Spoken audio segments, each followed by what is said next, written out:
ఎక్కడికైనా పోయి చావచ్చు కదా. మేమేమైనా రూమ్ లో ఉన్నావా లేకపోతే బయటకు వెళ్ళి తిరుగుతున్నావా? ఈ వయసులో వచ్చిన సమస్యలే కదా అంకుల్, మీకు ఎందుకు అర్థం కానట్టుంది? ఏయ్, మాట్లాడుకో. నోరు ముయ్యవే గాడిద. పెద్దవాళ్ళు భయం చెప్పుంటే నువ్వు ఇలా మాట్లాడవు. ఇప్పుడు వాళ్ళు కూడా తలదించుకునేలా చేసావు కదే, కానీ నేను వదిలిపెట్టను.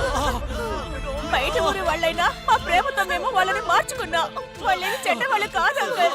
మీరు మా ఇంట్లో చూస్తున్నా సరే మేము సెలెక్ట్ చేసుకున్నట్టు మా మనసుకు నచ్చినట్టు ఉండరు అంకుల్. కాస్త అర్థం చేసుకోండి అంకుల్. ప్రేమ అనేది ద్వేషించే విషయం కాదు అంకుల్, మనసుకు సంబంధించింది. ఈ కాలంలో కూడా ఎందుకు అంకుల్ ఇలా ఆలోచిస్తున్నారు? ఏయ్, ఇలాంటి మాటలన్నీ నా దగ్గర పనికిరావే. ఈ ఊరు మర్యాద కూడా ముఖ్యం. ఈ వాడిని ప్రేమించాలని ఏదైనా చట్టం ఉందా అంకుల్? మన ఊరి వాళ్ళకన్నా బయట ఊరి వాళ్ళు మంచి వాళ్ళే కారా? ఎందుకు మీ అమ్మాయి సంతోషంగా ఉండాలని కోరుకోరు? ఏయ్, ఎంత పొగరే నీకు. నన్నే ఎదిరించి మాట్లాడతావా? నా మాట వినండి అంకుల్, నా మాట వినండి అంకుల్. వాళ్ళని వదిలేయండి అంకుల్, ప్లీజ్ అంకుల్.